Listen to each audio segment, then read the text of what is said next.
Kemudian waqala Sudai bisanadi, ya berkata Imam Sudai rahimahullah dengan sanad beliau, ya summun bukmun amyun fahum la yarji'un. Ya, adapun yang dimaksud dengan kalimat fahum la yarji'un yaitu yarji'una ilal Islam. Allahu akbar. Yarji'una ilal Islam, ini pendapat yang kedua. Maka kalau sudah mereka menjauh dari hidayah, teman-teman sekalian, sudah keluar dari hidayah, maka ini bisa menjerumuskan pada kekufuran. Ujungnya kufur. Ya, saya ambil contoh begini. Ada kufur itu ada yang mengatakan langsung misalnya keluar dari Islam dengan kata-katanya. Ada yang dengan tindakannya. Tindakan. Ya, dia tidak mengatakan keluar dari Islam tapi mengatakan misalnya zina itu boleh. Nah, sedangkan dalam Islam menghalalkan dosa yang sudah disebut besar, dianggap besar, itu sudah kufur. Sudah kufur. Menghalalkan kesyirikan misalnya kan, menghalalkan zina, menghalalkan pembunuhan dengan sengaja yang benar-benar diharamkan misalnya. Itu sudah kufur. Ya, membolehkan seseorang nggak sholat, udah nggak sholat pun nggak apa-apa misalnya. Yang penting berbuat baik aja, udah kufur tuh. Udah kufur. Karena pembuktian beramal soleh itu, amal soleh itu mengerjakan yang baik, meninggalkan yang mungkar. Mengerjakan yang ma'ruf, meninggalkan yang mungkar. Jadi sholat kerjakan, kan puasa kerjakan, zina tinggalkan, merampok tinggalkan, bunuh tinggalkan, yang buruk-buruk tinggalkan. Jadi kalau ada orang menetapkan yang mungkar dan meninggalkan yang ma'ruf, itu sudah nggak ada iman dalam dirinya. Ya, karena pembuktian iman itu lewat amal solehnya. Jadi ketika amal soleh tidak ada, jadi terbalik, ini menandakan imannya sudah nggak ada. Nah, jadi kalau ada orang-orang demikian sampai menghalalkan perbuatan buruk dan sebagainya, dia kufur. Nah, untuk balik ke Islam susah kalau nggak benar-benar taubat. Apalagi yang sudah dekat kepada kekufuran. Ya, terlibat misalnya dengan keyakinan yang lain, masuk ke dalamnya. Itu biasanya begini. Penyakit itu kalau sudah sampai ke situ, ujung-ujungnya menjelekkan agama sendiri. Ini orang dipertanyakan, ente itu agamanya Islam, kok menjelek-jelekan orang Islam terus? Sebenarnya apa masalahnya?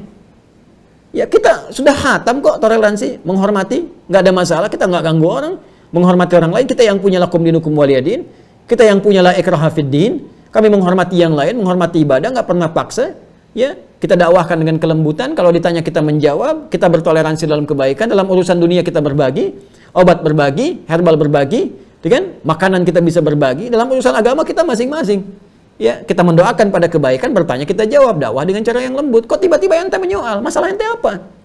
Ya, Anda punya masalah apa? Anda ikut-ikutan ke tempat agama orang lain. Di tempat itu Anda menyoal orang Islam dan menjelek-jelekan orang Islam. Anda siapa sebetulnya? Ya, saya berhak marah gitu kan? Dalam kondisi seperti ini kita berhak marah. Itu menunjukkan keimanan kita. Anda siapa? Ya, Anda hati-hati gitu kan? Hati-hati dalam kondisi seperti ini. Justru itu provokator yang paling kuat. Dan itu melanggar undang-undang. Ya, karena di undang-undang kita negara menjamin kemerdekaan tiap-tiap penduduk untuk memeluk agamanya masing-masing dan beribadah menurut agama dan kepercayaannya itu dijamin oleh negara. Ini menodai agama, datang ke tempat orang lain memprovokasi supaya menjelek-jelekan agamanya sendiri, ya, atau bahkan menjelekkan yang lain sehingga terkesan dalam keyakinan orang lain bahwa ini memang berbahaya, ini Islam yang salah. Ya, ini mengajarkan Islam yang salah padahal Islam dari dulu nggak terpecah-pecah. Nggak ada aliran-aliran dalam Islam. Islam liberal tuh nggak ada.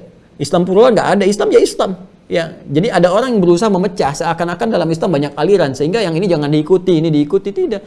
Ya, sudah jelas Islam itu sudah satu kesatuan, ini yang baik. Kalau ada yang jelek berarti di luar Islam.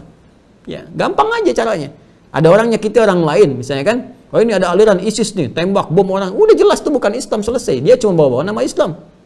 Ya kan? Selesai. Maka tinggalkan yang demikian itu. Islam itu punya aturan, punya syariat, punya koridor. Maaf, dalam konteks ini saya tegas. Kalau udah menyangkut akidah, saya tegas. Saya nggak peduli dengan resiko-resiko dunia, karena persoalannya ini menyangkut tentang martabat kita di hadapan Allah. Jadi kan ketika kita kembali kepada Allah, ini penentuan. Di akidah itu penentuan. Ya, ada orang sholat misalnya sampai puluhan rakaat, sholat sunnahnya, sholat fardunya sempurna, khusyuk, tapi dia ingkar kepada Allah, ya tetap aja nggak ada gunanya. Ya, maka tauhid itu penting. Tauhid itu penting karena ini yang menentukan benar tidaknya amalan seseorang. Maka hati-hati teman-teman sekalian kalau udah terjebak pada kondisi-kondisi seperti itu. Makanya saya nasihatkan ya, termasuk ada adik-adikku yang ada di kampus-kampus tuh, kalau ada paham-paham nggak benar nggak usah ikutan lah. Ngapain Anda jauh-jauh masuk ke kampus, biaya keluar, orang tua Anda susah-susah, bahkan Anda sekolah ke sekolah Islam, tiba-tiba keluar jauh dari Islam. Anda mau sekolah apaan di situ? Masuk sekolah Islam, fakultas Islam, belajar hukum Islam, kok di situ menjelek-jelekan Islam? Anda mau ngapain ke situ? Ya, buang-buang uang, kasihan orang tua, kerja keras luar biasa, ayahnya kemudian keluar keringat, ibunya doa siang malam, kelakuan seperti itu. Makanya kalau ada seminar-seminar yang jelek, ya, yang nggak benar, udah nggak usah diikutin.